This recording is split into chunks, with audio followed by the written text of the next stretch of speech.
Friends, अस्सलाम वालेकुम। तो कैसे हैं आप सब? उम्मीद है कि आप सब अच्छे होंगे।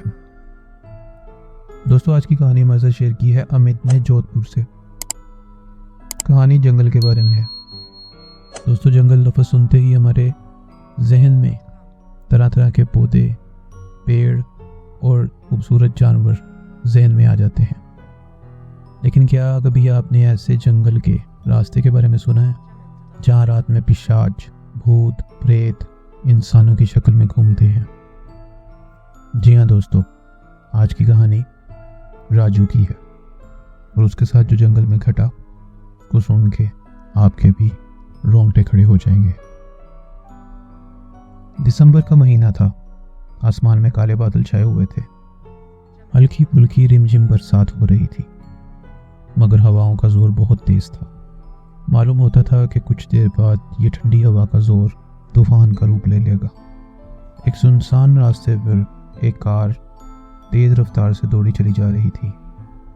उस हाईवे के आसपास घने जंगल और सन्नाटे के अलावा कुछ भी नहीं था। रात के अंधेरे में उस जंगल के पेड़ बहुत ही डरावने और पुरसरार लग रहे थे। फिर उसी सुनसान रास्ते पर एक आदमी अपनी कार बेखौफ होकर बड़ी तेजी से चला रहा था। कार ड्राइव कर रहा था राजू, और उसका पूरा ध्यान कार ड्राइव करने पर था। उसे देखकर ऐसा लगता था जैसे उसे खराब मौसम की कोई फिक्र नहीं है। मगर उसके बगल में बैठी हुई उसकी गर्लफ्रेंड सिमरन के चेहरे पर साफ डर दिखाई दे रहा था। तभी अचानक तेज बारिश शुरू हो गई और बादल गरजने के साथ साथ बिजली भी कड़कने लगी। सिमरन ने डरते हुए राजू से कहा, कार को कहीं रोक लेते हैं राजू, बारिश बहुत तेज हो रही है। राजू ने कहा, सही बोल रही हो तुम, मुझे भी ड्राइविंग करने में थोड़ा दिक्कत हो रही है। सिमरन ने कहा, मैं बोल रही थी तुमसे कि सुबह चलते हैं, पर तुम मेरी कहाँ सुनते हो। राहुल कहता, तुम जानती हो ना सिमरन कि माँ की तबीयत के बारे में जब मैंने सुना तो मुझसे रहा नहीं गया। मुझे लगा कि कुछ ही घंटों में हम पहुंच जाएंगे, मगर पता नहीं था कि मौसम ऐसे अचानक खराब हो जाएगा। इतना बोलकर राजू ने अपनी कार की स्पीड स्लो कर ली, क्योंकि बारिश अब और तेज हो गई थी।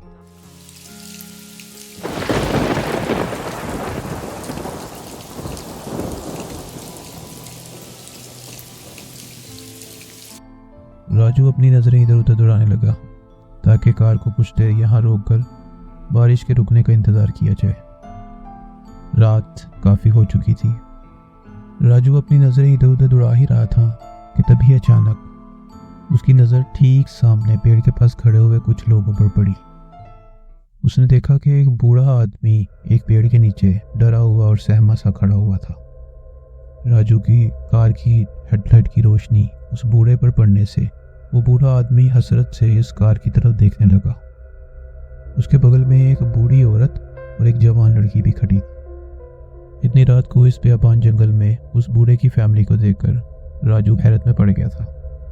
उसने सिमरन की तरफ देखा और कहा, सिमरन, वो देखो, उस पेड़ के पास 3 लोग खड़े हैं, तुम्हें दिख रहा है? राजू के कहने पर सिमरन ने अपनी नजरें सामने कर ली। सिमरन पहले से ही बहुत ज्यादा डरी हुई थी। सिमरन ने डरते हुए राजू से कहा, राजू, गाड़ी मत रोकना, मुझे कुछ गड़बड़ लग रही है। राजू बोला, पागल हो गई है क्या सिमरन? हो सकता है बेचारे मुसीबत में हो। मुझे लगता है हमें उनकी मदद करनी चाहिए। राजू, क्या तुम्हारा दिमाग खराब है? ये लोग इतनी रात को इस घने जंगल में क्या कर रहे हैं? राजू बोला, ये तो उनसे पूछ के पता चलेगा। 1 मिनट। इतना कहकर राजू ने अपनी कार उस बूढ़े के नजदीक लाकर खड़ी कर दी और अपनी कार का शीशा नीचे खोलकर उनकी तरफ देखकर कहा, अरे बाबा, इतनी रात गई इस जंगल में आप लोग क्या कर रहे हैं? राजू की ये बात सुनकर वो बूढ़ा आदमी राजू की तरफ गौर से देखकर बोला, ये मेरी बीवी है सावित्री और ये मेरी बेटी पूजा। मेरा बेटा मुंबई में काम करता है। कुछ घंटों पहले हमें पता चला कि उसका एक्सीडेंट हो गया। हम उसे ही देखने जा रहे थे कि अब हमारी कार रास्ते में खराब हो गई। राजू ने कहा, अरे मैं भी मुंबई जा रहा हूँ, लेकिन मुझे आपकी कार कहीं दिखाई नहीं दे रही। यहाँ से थोड़ी दूर पीछे खड़ी है बेटा। अंधेरे की वजह से शायद आपकी नजर नहीं पड़ पाई होगी। बूढ़े आदमी की ये बात सुनकर राजू गहरी सोच में पड़ गया। राजू ने सोचा कि शायद मौसम ख़राब होने की वजह से हाईवे पर खड़ी हुई बाबा जी की कार पर उसकी नज़र नहीं पड़ी होगी। उस बूढ़े आदमी की कहानी सुनकर राजू को अपनी माँ की याद आ गई, क्योंकि राजू भी अपनी माँ की तबीयत का सुनकर रात में ही कार लेकर निकल आया था। अचानक ही राजू के दिल में उस बूढ़े और उसकी फैमिली के लिए हमदर्दी जाग गई। राजू ने उस बूढ़े आदमी की तरफ देखकर कहा, ठीक है बाबा, आप लोग पीछे बैठ जाइए, मैं मुंबई तक आपको लिफ्ट दे देता हूँ। राजू की यह बात सुनकर वो बूढ़ा आदमी बहुत ज़्यादा खुश हो गया। राजू ने देखा कि उस बूढ़े की बेटी पूजा की आंखों में एक अजीब सी चमक आ गई। राजू ने सोचा कि शायद वो खुशी की चमक है। वो बूढ़ा आदमी और उसकी फैमिली कार की पिछली सीट पर बैठ गए। अचानक से बारिश हल्की हो गई और ये देखकर राजू की हैरत की इंतहा न रही। राजू ने कार ड्राइव करनी शुरू कर दी और कार ड्राइव करते हुए कुछ ही देर हुई थी कि अचानक राजू के नाक में एक अजीब सी स्मेल टकराई। राजू ने अपनी नाक पर रुमाल रखते हुए सिमरन से कहा, ये सिमरन, ये बदबू कैसी है? राजू ने देखा कि सिमरन भी अपने नाक पर रुमाल रखकर बैठी हुई थी और तभी अचानक राजू की नज़र कार के रियर व्यू मिरर पर गई और उसने शीशे में देखा कि पिछली सीट पर 3 भयानक चेहरे वाले लोग बैठे हुए। राजू के पैर अचानक ब्रेक पर पड़ गए। उसने फुर्ती से पीछे पलटकर देखा, मगर पीछे का मंजर देखकर राजू के हलक से एक जोरदार चीख निकल गई और बूढ़ा शख्स और उसकी फैमिली का चेहरा बुरी तरह जला हुआ था। उनकी आंखों की पुतलियां सफ़ेद थीं और वो बूढ़ा आदमी किसी शैतान से कम नहीं लग रहा था। उसकी बेटी और उसकी बीवी के पैने और नुकीले दांत बाहर निकले हुए थे। राजू के इस तरह चीखने पर सिमरन ने जब पिछली सीट पर मंजर देखा तो वो भी बुरी तरह चीखने लगी। राजू और सिमरन जल्दी से दरवाज़ा खोलकर बाहर की तरफ भागे। तब उन तीनों शैतानों ने बड़ी फुर्ती से सिमरन को पकड़ लिया। सिमरन बुरी तरह से चीखने लगी, मगर उन तीनों ने सिमरन को इससे आगे चीखने का मौका ही नहीं दिया। राजू की नज़रों के सामने देखते ही देखते उन तीनों ने सिमरन की गर्दन एक झटके से अलग कर दी और कुछ ही लम्हों में वो सिमरन के जिस्म का सारा खून पी गए। खूंखार नज़रों से अब वो राजू की तरफ देखने लगे। राजू के सामने सिमरन की सरकटी लाश पड़ी हुई थी और ये सब देखकर राजू की आंखें दहशत से फटी हुई थी। राजू अपने जिस्म की पूरी ताकत लगाकर जंगल की तरफ भागने लगा। उसको ये अंदाज़ा नहीं था कि वो किस सिमत की तरफ भाग रहा है, किस डायरेक्शन की तरफ भाग रहा है, मगर वो तीनों बड़ी ही फुर्ती से ज़मीन पर रेंगते हुए राजू की तरफ दौड़े चले जा रहे।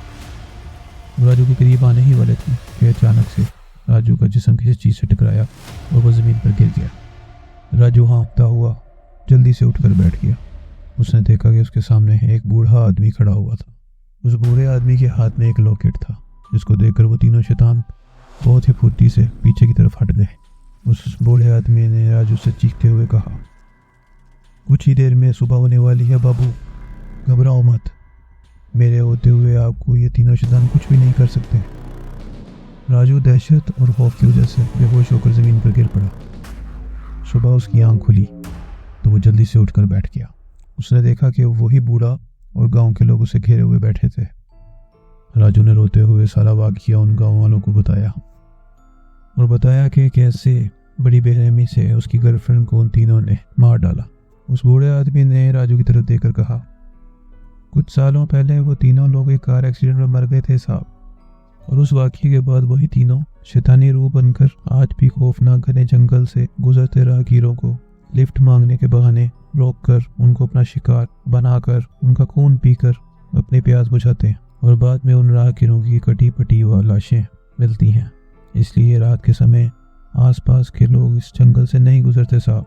हमें आपकी गर्लफ्रेंड के बारे में सुनकर बहुत अफसोस हुआ। उसकी लाश हमें हाईवे पर मिल जाएगी।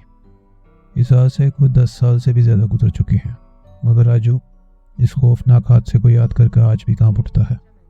कहते हैं कि हमें कभी कभी अपने दोस्तों की बात भी माननी चाहिए। अगर राजू अपनी गर्लफ्रेंड सिमरन की बात को मान लेता तो शायद उसके साथ यह हादसा ना होता और उसकी गर्लफ्रेंड सिमरन जिंदा होती। तो दोस्तों, अब क्या आपको कहानी अच्छी लगी होगी? अगर आपके साथ भी कोई ऐसा वाक़या पेश आए तो आप हमारे साथ शेयर कर सकते हैं। चैनल को सब्सक्राइब करना मत भूलिएगा। लाइक एंड शेयर करें अपने फ्रेंड्स के साथ। अपना बहुत सा ख्याल रखिएगा। मिलते हैं अगली स्टोरी में। अल्लाह हाफिज़।